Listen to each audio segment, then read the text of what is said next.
the rinsing the fuel cell it out, it's become automatic, and therefore you only have any servicing in the areas of cleaning up the resin cavity. Matter of fact, the release of the gas inside the resin cavity acts as a scrubbing action, so it never clogs up, no matter how much contaminants, or if you have like 40 parts or 50 parts per million, it won't clog up the system at all. Well, stand another use for the whole system is just purifying water.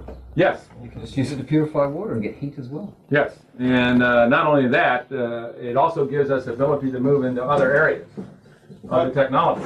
Can I just interrupt here? Yes. What happens to the heavy water content? The heavy water content. Well, all water has a heavy water level. All drinking water, all rainwater has heavy water and other traces. I mean, water contains basically 33 different elements. Okay, those elements or contaminants in the water remains in the fuel cell. So not only is the water fuel cell a phenomenal water purification device, it's also an extractor. So if you have elements like iron or nickel or whatever you have in there, it also can be extracted out of the water. I'm talking about just pure water, and its purest sense, it still has 33 different components. Well, if those contaminants are there, it would still remain within the fuel cell, unless you would take it out. Because but hang on, I'm talking about the combinations between the hydrogen isotopes and the oxygen isotopes. What happens to these? You polarize them and break them down? You must do. So that must be a gas component. Oh yeah, matter of fact, when we took the analysis of the gas, okay, all the gases coming out for the U.S. patent and the foreign patent office, it was coming exactly 2-to-1, which was absolutely beautiful because it solved all of our problems because voltage was switching off and pulling them apart. Now, if you're going to start talking about heavy waters and getting into the isotope areas, then when you look at the fundamental voltage again, it has a phenomenal event not only to prevent the action from occurring, but it'll just simply pull it apart. Well, now, here in Auckland, what I did is I actually ran a Ford 6-cylinder motor on the water in the lab. What we did is we condensed the water and we took part of that and reintroduced it into the inlet manifold, and a strange phenomena took place. And that is, it started to continue on with less energy input. And I felt that it was the isotopic reaction from the condensed water that's going through a secondary combustion phase. Have you got any comment on that? Yeah, I'll comment about that a little later. Okay. You can see he's worked on hydrogen. Yeah. Next factor we did is also the Lord was dealing with me is developing what's called the electron extraction circuit. And this electron extraction circuit was very unique in several areas. We already found out now we can release the hydrogen from water, and its burn yield was 2.5 times that of gasoline. That's National Bureau of Figure Standards. That's the NASA's figures, and that's our figures to show a tremendous amount of release of energy. Now, we were going for that we needed to protect the military integrity of the United States and of the Western world. As I was making preliminary presentations to General Bouchard and their technical staff at Wright-Patterson Air Force Base, I said, General, I don't care how sophisticated hydrogen or powered aircraft you have sitting on the runway, without any diesel, without any aviation fuel, it becomes a piece of junk.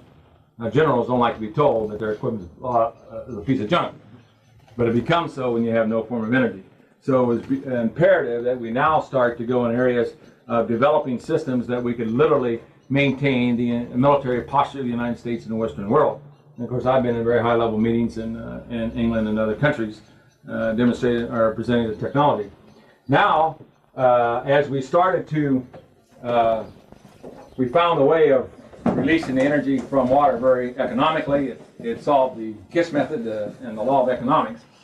Now we started to go into resonance, as we started to point out in resonance, hitting the fuel cell in a way that we're now allowing the hydrogen gas to be developed even at a higher rate of production. And we've taken it now and raised the voltage up to the point that we're starting to ionize the water, the atoms of the water molecules. Now, ionization is where voltage is much like that of your neon tube. When you apply voltage across it, it plucks off the electrons. And so we're plucking off the electrons now of the atoms of the water molecules, and then those atoms have missing electrons will take on a positive electrical charge, and now you've got some negative charge electrons bouncing around in there, and we're now starting to superimpose a physical impact onto the electrical polarization process, which now gives us a phenomenal high gas yield over the prior state of the art. Now, since we're going into the ionization process and we are now plucking off the electrons of the atoms of the water molecule, and these electrons are now being injected out of the water molecule atoms, now we're liberating these electrons. We're liberating them. And as a result of this, we're now starting to pull the electrons out of the water. And as we pull them out of the water, if I now put a B plus on this side, and I have a light bulb here, and I start plucking the electrons, and they're moving along the wire here, down here, and as they go into the filament, they interact with the filament, consuming the electron, and in the process and consuming it, produce heat energy in the form of light energy. Is that violating the laws of physics? Therefore, I am now producing electrical energy as a byproduct of the process. Isn't that phenomenal? Gee whiz. So you got some stray electrons coming off of the system that you can utilize for heat production. Right, so I'm pulling off electrons. I want to destabilize now. Okay, now I got an economical way because all I have to do is up the voltage. If I increase voltage, I increase hydrogen gas yield, right? So I've now solved the second problem in NASA, being able to produce the gas in demand. But I need even higher energy yields in order to be able to get it into aviation industry, to get it in to protect the military integrity of the countries. So the key was that I wanted to also produce electrical energy. So by pulling off the electrons out of the water, and as I pull the electrons out of the water, I am now producing electrical energy, am I not? Electricity? Yeah. Mm-hmm. Now, Coulomb's law says in an electronic circuit, if you had 1 volt deflection in an electronic circuit, what will happen? You roughly come up with 6.25 times 10 to the 18th power of electrons, which is equivalent to 1 amp. I'm glad you said so. Right? Yeah. So theoretically then, if I use water as the source of the electrons, right? If I would apply 100 volts across that light bulb, theoretically speaking, how much amps would I be able to pull out of the system? 100 tons. Well, it'd be 100 amps, right? So at 100 amps, 100 volts times 100 amps gives me what? 10 kilowatts of electrical energy. Isn't that amazing? So you just need to produce your gas. You don't even need an alternator to get your electrical energy. Right. I don't need any mechanical rotating device whatsoever. What happens to the gas that has the electrons pulled off when they're recombined? What happens to how do the electrons get back on the gas? Well, back to form the water. Okay. You can come up here, and the gases can come up here to a ground sink that can take electrons back in from the ground, right? And the law of physics is if I got an oxygen atom here that's got 3 missing electrons, all right. Therefore, I can suck it out from somewhere. Yeah, I can suck it off from the ground of Earth to bring it back to stabilize. But I really don't want to stabilize it. You want a Okay, perpetual but movement. yes. So now this is not a perpetual motion device. When I was called in the Pentagon and presented to General Abramson and their staff and NASA, General Abramson realized what I had and said, "Man, it's a perpetual motion device." And I said, "No, General." I said, "It's not. It says perpetual motion is defined as a device that will last for eternity, and there's nothing that man's ever made that will last for eternity. It does not define power input versus power output." The reason why it's not perpetual motion is I'm using water now as the energy source. Just like you look at gasoline as an energy source, now you're looking at water as an energy source. So as a result of this, you now can look at natural water both as a gas source and also as an electrical source. You see what I mean? Okay, and the hydrogen. Now, if I'm producing electrical energy, could I not take this back through the voltage intensifier circuit, the VIC circuit, take it back here, restrict the amps, allow voltage, take over, and produce more gas? So I now have a self-sustained oscillation system that just as when you fire it up and you prime the system, it goes until what condition? Until there's no more water in the cell. Okay. Now the Earth is covered by three-quarters of the Earth is covered by water, so I'm not going to be worried about running out of fuel source. But you won't anyway, because you recombine the gas back to water and you got the water back again. Yes. You got all of it totally renewable. Yes. Do you get all of it back in this process? You get all of it back. Yes. So it's only when you go to the atomic condition that you don't get it back. That's right. That's right. Okay, now. So how would the heat loss affect that, or if you got to some degree a heat loss in the process, will that not affect the system overall? Well, now you get into conservation of energy. You can't convert energy into mass, mass into energy. Okay, we get into the areas that where what energy is now sustaining the electron in its outer orbit in an atom, and that energy to maintain the orbit of electrons is coming through the nucleus, which is the component parts are geometrically arranged in a way that acts as an aperture that it absorbs energy from another dimensional zone. Thank you. Good one. Thank you. Yes, and so when they ask us where's the energy coming from, well, It's coming from infinity. Yes. So basically, what they're looking at here, what you're looking at, not only resonance, but the principle of the octave principle. In other words, you've got another octave of energy above the physical one, which can be tapped into when you're resonant with it. And that's Yeah, absolutely. And that's where you go in and adjust the component parts inside the nucleus that opens the aperture up to allow the energy to come in. So you're using a fourth dimensional. This is fourth dimensional stuff as well. Yeah. That's very I mean, great. I don't know whether Oh, it's yeah. functional, it could be anywhere. Remember when I said a little earlier, I said that the technology is only limited to the imagination to put it to work. That's right. So when you look at it that way, we got it made. All right, now I need to power the aircraft. I need to get the aircraft carriers going. We need to be able to sustain aviation industry, and we need to be able to have energy to maintain the industrial plants. If we can't have a sufficient amount of heat or energy quickly to maintain the steel mills will not come in. So it was imperative that I would develop the technology in all areas of the economy. In other words, what good would it be to develop technology to put it as a home heating system, or put it in your car and I can't get it to the trucks? If I can't get it to industry, I was pulled in a closed-door meeting in Columbus, Ohio, when the Columbia gas system informed the industrial leaders of Ohio that their gas was being cut off. Well, I saw some of the richest, most powerful industrial leaders of the state popping pills and thought they're going to have heart attacks. Because what Columbia gas system told us was that without fuel, go home and tell your 2,000 or 3,000 employees to close the doors because you had no energy to make a product. And if you can't make a product, you can't pay your bills, right? And if you can't pay your bills, you're hurting because the bigger you are, the faster you're going to fall.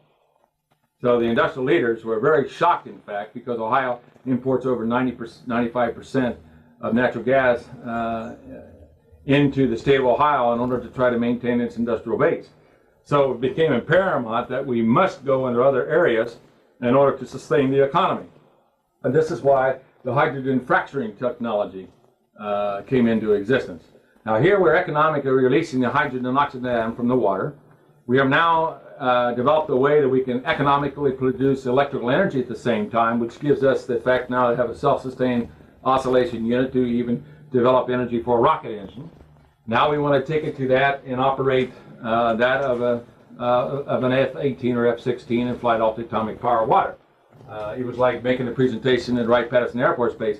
Shortly you're going to have an aircraft, and you're going to call up the nickname it the scooper, that's going to go down there and scoop up the seawater. And imagine taking 100 or 200 tactical aircraft that have an unlimited energy source. They can go on a full armament and go anywhere in the world, and no country will be able to defeat it. And he wasn't interested, right? Oh yeah, sure. Is it true that the Stealth can fly underwater? Yes. Fly underwater. What? It flies with water. I don't know underwater yet. It's possible with the technology, yes, that it could go underwater. Off Hawaii there, some witnesses saw the thing emerge out of the water. Yeah, Restricted matter of fact, I've developed what's called hyperdrive technology on this. It's an underwater jet engine that has no moving parts, but produces phenomenal amounts of power under pulsing and uses the seawater as the fuel. So now you got a way of propelling underwater and just come right up into the air. So yes, that technology is now available. All right, now we're getting to the point that we want to be able to produce even larger amounts of energy and do it in a safe manner. Now, when the hourglass effect occurs on the water nuclear power plants, and scientists started to go towards hydrogen fusion as an answer to the energy problem. And in the process of trying to do this, one process was trying to be developed by Livermore Laboratories, by which what they would do is take hydrogen atoms and subject the hydrogen atoms at a tremendous amount of pressure, under a tremendous amount of temperatures around 10 million degrees, and then try to squeeze together to form helium and release energy. Under Einstein's equation, energy equals mass times the square of light. Energy equals mass times the square of light. Okay. Correct? Huh? Is that correct? Well, that's going to be correct this far. It's a third-dimensional concept. Yeah. Okay, now. I just wanted to hear his impression of it. So I've got my thought. Yeah. Okay, we'll go on with it though. It's correct at this point. He's teasing you. Yeah, because we talked about the aperture effect, bringing in energy from the other fourth dimension, one then it supersedes this. And Einstein did not equate that. Okay. You only equate it in the terms of the velocity and the intensity of the light, photon energy. Okay, now, what was I talking about? Okay, the hydrogen fracturing technology. Now, bear with me a little bit. I'm going to get a little bit technical. That when you burn hydrogen and oxygen in the burning process, as the unlike atoms, the hydrogen and oxygen atoms coming together, it's releasing energy around 2.5 times that of gasoline. It's tremendously powerful, all right? But now that energy is only released up until the time that the water molecule is formed. Is that not so? Now, once that water molecule is formed, it goes into stable state, does it not? Yes. Okay, now once it's gone into stable state, no more energy is being released. Now, we know that water is the safest storage medium for man that we know of, right? Can we not take water and go out and dust out a fire? Yeah. Okay, but you release the hydrogen in the water because it's a phenomenal fuel source under this type of technology. All right, now we developed the hydrogen fracturing technology, and the Lord simply asked me the question when I was addressing this problem. He says, what happens if the water molecule would not form? Well, it's obvious that the process would continue to release energy up until the time either that a new atom structure is formed or that an implosion effect would occur to release a phenomenal amount of energy. Now, Einstein pondered for many, many hours and days and years over how to trigger the release from water. He knew, in fact, and stated, in fact, you can take a 1,000-car train around the Earth many, many, many, many times on 1 gallon of water if you could figure out how to release that energy. And the only problem was he didn't go to the right source. He just didn't ask the Lord to show him how to trigger the process, even though his equation showed, in fact, it could be done. All right, tremendous energy. All right, so the scientific question was, what happens if you prevent the water molecule from forming? Well, if I can prevent this from forming, then I have the abilities to tap in and use a phenomenal energy source, free and safe in many respects. It's a triggering process. Now, as I pointed out, like Livermore laboratories had gone to hydrogen fusion areas, their process is like the alchemists going over and watching the students, and they were mixing up a chemical, and so the alchemist asked the students, what are you doing? He says, well, we're trying to come up with a chemical to dissolve anything.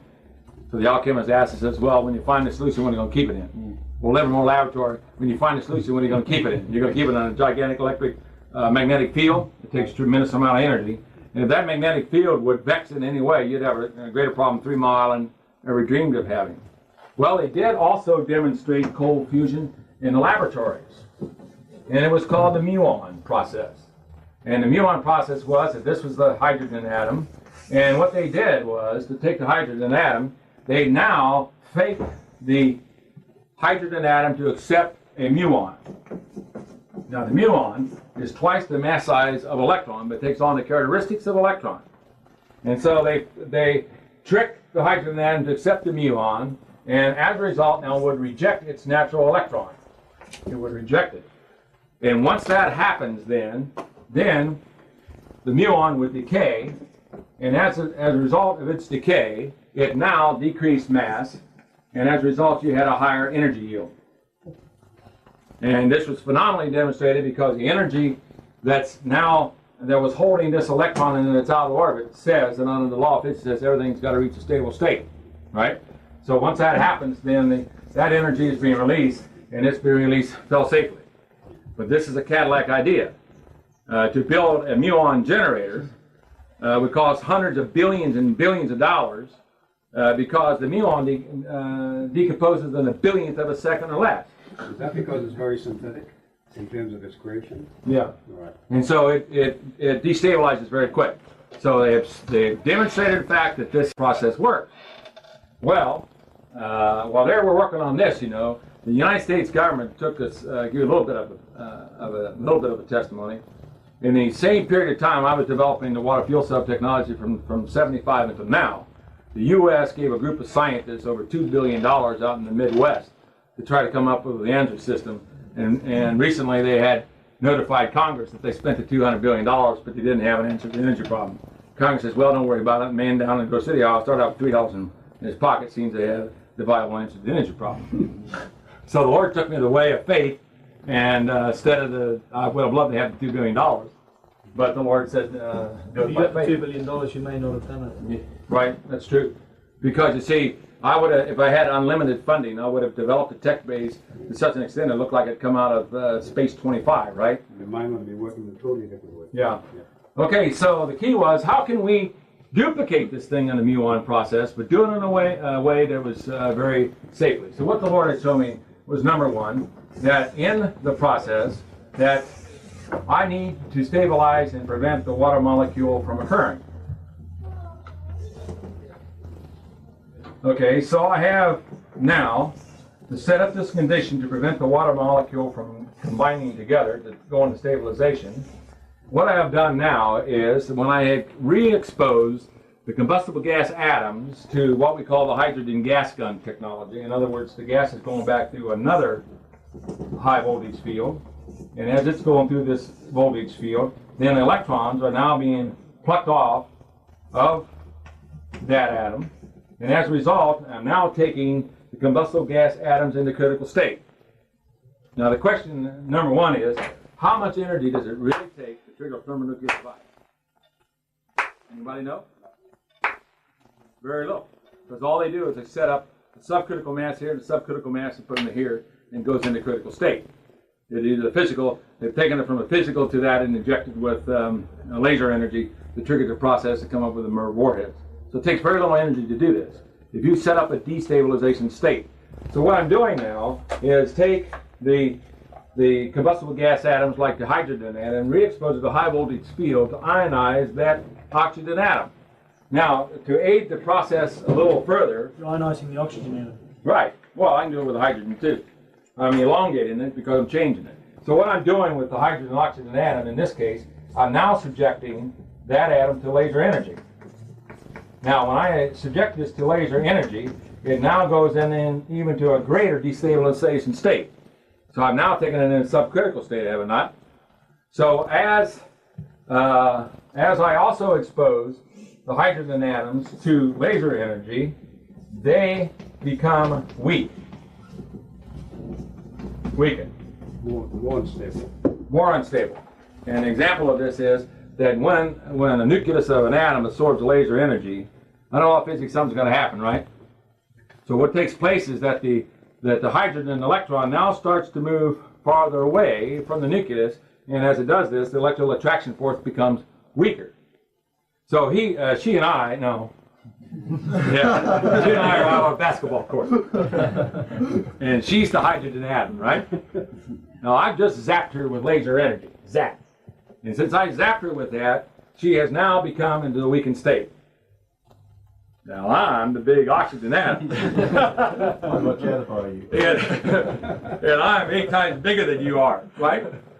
Now, in the meantime, I've gotten 4 electrons or more plucked out of the oxygen atom.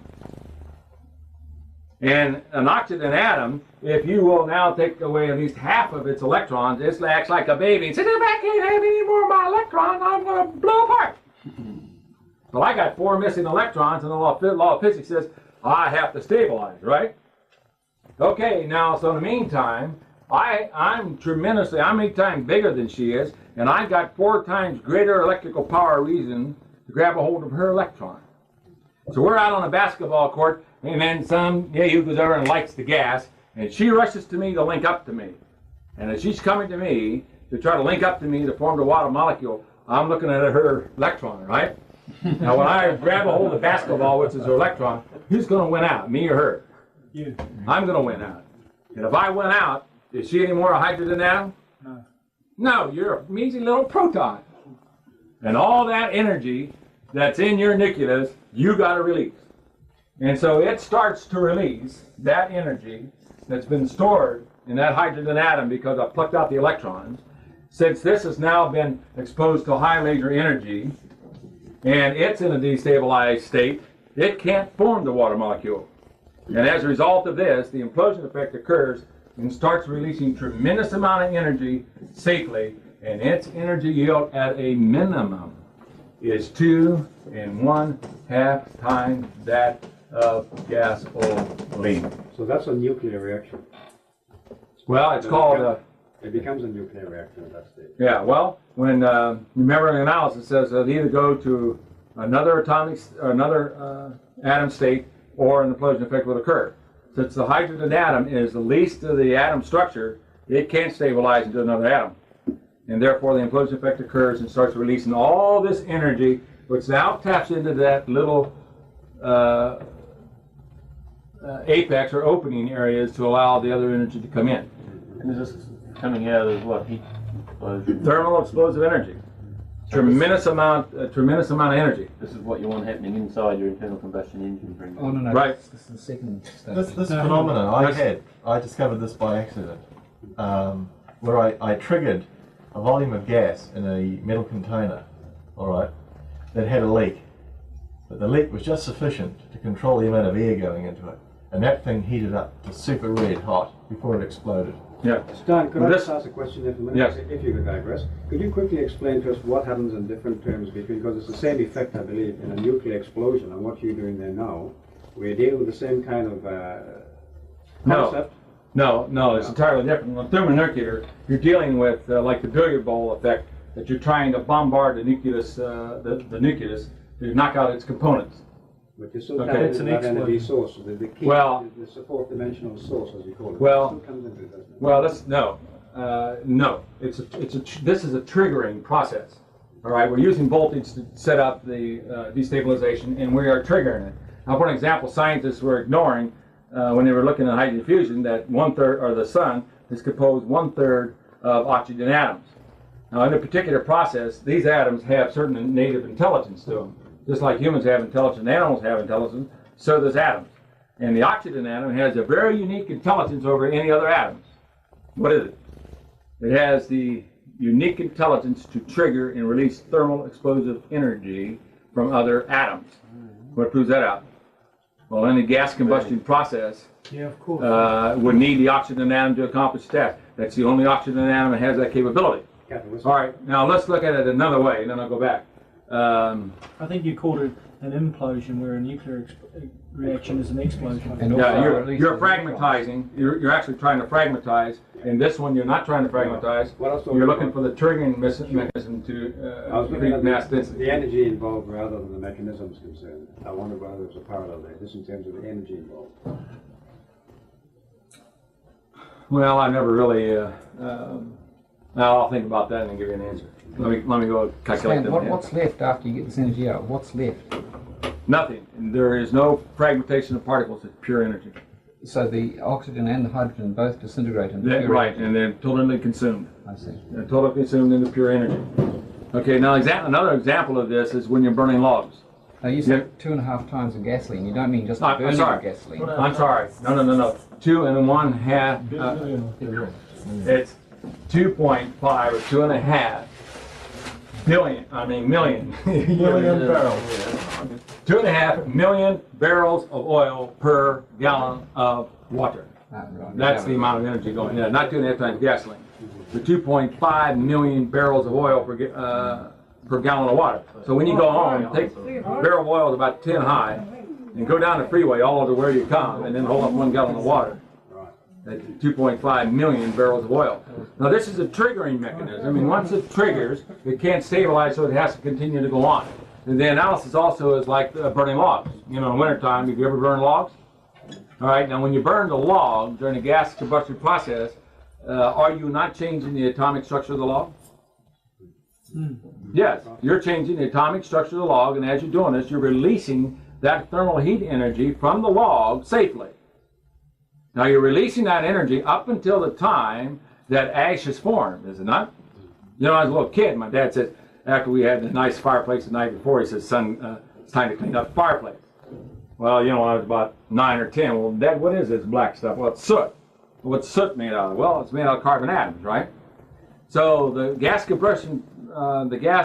combustion process was terminated or stopped when the carbon atom was formed. Now, if you would prevent the carbon atom from forming, would not the process continue to go on until another atomic structure is formed? The same analysis is here with the hydrogen fracturing technology, except the hydrogen atom is the least of its technology, least of the atoms, so it cannot stabilize into another atomic structure. It goes on into an implosion effect and releases this tremendous amount of thermal explosive energy and releases it safely. This is why we can literally fly a tactical aircraft like an F-18, an F-16, and fly off the atomic power of water. As a matter of fact, we are now retrofitting the technology to an equivalent to a Learjet, like a T-39, which will show and demonstrate, in fact, they're doing the exact same thing of flying around the world on very, very little water. Fly through clouds to pick up more fuel. Yes, well, if you so desire to do that. But it's easier to go down and scoop it out of the sea and then go on with it. So this is the basis of the water fuel cell technology, which now gave us the abilities to move in a bilateral movement anywhere into the economy. But I've also taken the technology even to higher states of development. And in the next area was developing what we call the EPG electrical generator technology. And the prior art in generating electrical energy was that, in fact, on a rotary type generator, they had an inherent design problem, which caused the opposing magnetic field problem. And what the problem being was that as the alternator, when you created the electromagnetic field to satisfy Maxwell and Faraday's law of electrical generation, it needs to pass a magnetic field through a coil of wire, right, in order to generate electrical energy. Well, under the rotary type generator, whenever you would electrically energize the armature, you would now create an electromagnetic field, which would create an electromagnetic circuit like you see right here. But the magnetic field, when you create it, has to jump across this air gap in order to allow the magnetic field now to go through this pickup coil. When I was making the presentation in Switzerland to the World Energy Symposium, they were working on what's called over-unity devices. And most of the over-unity devices had a limitation to it due to the fact that they needed to strengthen the permanent magnetic field. And in order to do this, they have to add mass to it. And when they add mass to it, then you needed more energy to exert to move the increased mass. And so it became inherently a limiting factor in trying to come up with over-unity devices. So the development was, can we also produce electrical energy at a very high magnitude and yet be able to comply with the law of economics and link it to the fuel cell technology? And to do this, we had to overcome the prior state of the art. Now, the prior state of the art required that you had to feed two forms of energy source into the system. The first one is, in this example, you had to feed in 120 watts of electrical power to create the magnetic field. Now, since the magnetic field was now jumping across the air gap through the stator ring and completing this electromagnetic circuit, then you had to add a second energy source to it. You had to add mechanical energy to the process. And if you take an ordinary car alternator and you try, once you apply 12 volts at 10 amps, then at 120 watts of power, that magnetic field is so strong that it would take a 7 horsepower motor in order to be able to turn this armature in order to pass the magnetic field through the pickup coils to generate the electrical energy. So under the prior state of the art says you can never produce more energy out than you put in the system because of this inherent problem, which we call the opposing magnetic field problem. You know, if you take two permanent magnets, you put it together and you pull them apart, it takes a lot of energy, right? So it takes a lot of energy to break this electromagnetic field in order to now to produce electrical energy by allowing this magnetic field to cut through this pickup coil. So the key was, how can we bypass and overcome the prior state of the art limitations and yet produce a phenomenal amount of energy and do it economically? Now, we're using the water as the fuel source, and so we link this technology to the water fuel cell to give us the abilities to produce an unlimited electrical energy source as well as an unlimited gas source. The first thing the Lord had me to do was come up with, to solve the opposing magnetic field problem, is that you now have me to come up with a closed loop system. Now, when I tell electronic engineers, the Lord's gave me a revolutionary electrical generator, here's the following characteristics. It has only one moving part. It has no bearings. It has no contact brushes. I can give you single or three-phase and multi-phase power output. And if that doesn't bother you enough, I can drop in a bucket of water and never short out. So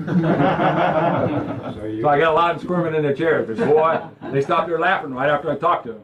Now, anytime you can get a 3-star general out of his chair in 10 minutes, you're doing something, right? So when I was escorted into the Pentagon, they wanted to know this technology immediately. All right, now the Lord took to have me to come up with a non-magnetic tube, as you see here, because I want to eliminate the movement of the electromagnetic field. I'm now going to take a pickup coil and wrap it around the tube to satisfy Maxwell's Faraday's law of electrical generation. And then on this side, I'm going to put a gas accelerator here, or particle accelerator. This way I'll just put gas accelerator. And now fill this tube up with a permanently magnetized gas.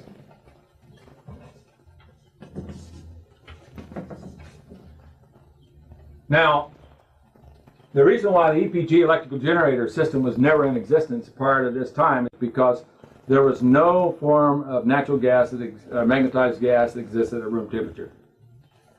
And as a result of that, we had to develop a way of producing the magnetized gas in such a way that we could stabilize it at room temperatures. If we could do this, then we would now solve the opposing magnetic field problem. And when I fill this up with a magnetized gas, this magnetic field now emanates around the non-magnetic tube. Now, General Abramson said to me, if you could show me how you could sustain that electromagnetic field, he says, you got the world's most efficient electrical generator.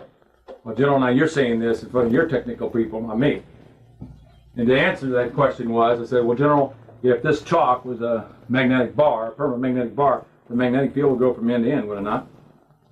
Now, General, what would happen if I would take this magnetic bar now and I extend it around to form a circle without any air gap? Which way would the magnetic field go? It would go around the ring, would it not? Like a toroidal core? And that General got right out of his chair, because you realize the only energy input into the system now will be only to move the magnetic field, not to create the magnetic field. So if I would now move it in such a way that the magnetic particles would now pass through the pickup coil and I transverse the pickup coil, would I not now satisfy Maxwell's and Faraday's law of electrical generation? So am I now, question, breaking the magnetic field? No, the only thing I'm doing is I'm moving the magnetic field through this tubular structure. Therefore, do I have the opposing magnetic field problem associated with the rotor electric generator? Yes, you do. You still have it. Well, from what I'm seeing here, you get it by back EMF created in the coil that's producing the electricity. There's a back EMF. Oh boy, we'll get into discussing that. On a car alternator, for an example, you have 33 turns as an example of back EMF, and we'll get into this in a minute. But on the back EMF, under analysis, if you apply 12 volts at 10 amps across the field of the alternator, and the alternators are stationary, move it. And you cannot move that alternator. I agree. You Yes, get rid you of that can. one. You get rid of Yes. that problem, absolutely. But you still have an opposition to the movement due to the generation. As soon as you start drawing current out of that coil, Yeah, you get opposed magnetic field. we'll go into that. Oppose the gas magnet. Yeah, we'll go into that. So what Yeah, you have. magnetic particles in that tube? Is it the gas accelerator? Pardon? The gas accelerator is moving the Moving the gas. particles Yes, it's a around? gas accelerator moving the part. Okay. That's All right. What sort of gas is it? We'll get into that. Well, for a long time, the two things I wouldn't discuss in the seminars back in States is number one, how do you restrict amps in a dead short condition? I wouldn't tell them the voltage intensifier circuit. When the power structure had come against me to try to destroy me, they couldn't answer that question. The patent office had that technology for many, many years. And so every time I'd ask them, they said, well, how are you restricting the amps in a dead short condition? They couldn't come up with an answer. You see, I had to invent both the voltage intensifier circuit as well as the electron extraction circuit. And as a result of that, was shown and demonstrate the capabilities of what we can do. Now, in this case, for an example, let's just go on with analysis and then we'll get into the EMF of the coil. If, for an example here, if I would now put a non-magnetic turbine wheel here, and I hook a small little, or hook an electric motor here, the question is, how much energy does it really would take to move the magnetized gas to this closed-loop circuit? It would not take very much energy. It would not take a 7 horsepower motor in order to move the magnetized gas through this pickup coil. Now, since I don't have to take a great deal of energy to do that, how big, if I hooked an electric motor to this non-magnetic turbine wheel, how big would the electric motor be? It's a little squirrel cage. This would be, right, the little small one. Now I could operate this electric motor by AC power, But if I didn't have AC power, could I use solar? Yep. Now, I'm not talking about using solar cells. Banks of solar cells that could cost you $144,000 a piece. I'm talking about 2 or 3 little solar cells about yay big. Okay, you ever see these little cars going around the kids play with, solar cars? All right, now if I don't have solar energy available, could I use hydraulics to move the gas? But how about Human power. steam power? Steam power. Steam power, human power? I can use the energy generated by the coil. Yeah, well, we'll get into that. How about wind power? Can I use wind power? Yeah. All right, now I'm not talking about the gigantic windmills like NASA have. You ever seen these popular science where they have these gigantic wind blades and all this stuff? It's going up around 320 feet high. Why do they need these gigantic blades? You need 7 horsepower. Yeah, you need to overcome the opposing magnetic field problem associated with it. Well, now if I don't have the opposing magnetic field problem, So will my windmill leave out like that? Yep. Could I hook it on the front of the car, and as you go down the road, the windmill Yep. will now move the magnetized gas, produce electrical energy, go through the voltage intensifier circuit, restrict the amp, voltage to take over to produce the hydrogen gas to run the car. Could I do that? Yep. Am I defying any laws of physics? No. Okay. So what Why you're would you saying need? is Why would you need the hydrogen producing the equipment when you can just use that with an electrical motor? Well, we'll get into that too. For an example, it's a known fact. If, for example, an electric motor does not have the horsepower sufficient enough to meet the work demand load of the internal combustion engine, we don't have 25 to 30 to 40 years to convert over to a new power system. No, no. And it must be, we must go to a retrofittable energy source. All right. Now that brings me to another situation. I'm going to get off of this and go back a minute because there's one area of technology that has always been asked. One And question then we'll go back. before you leave. Yeah. What you're saying then is once you take the opposing magnetic force out of that field, it requires next to no energy to rotate it at all, No, we'll get into that. It's always going to take energy input in the system. but not much. Yeah, but we'll go on even the higher technology. I'll leave this right here and go to the next, board here,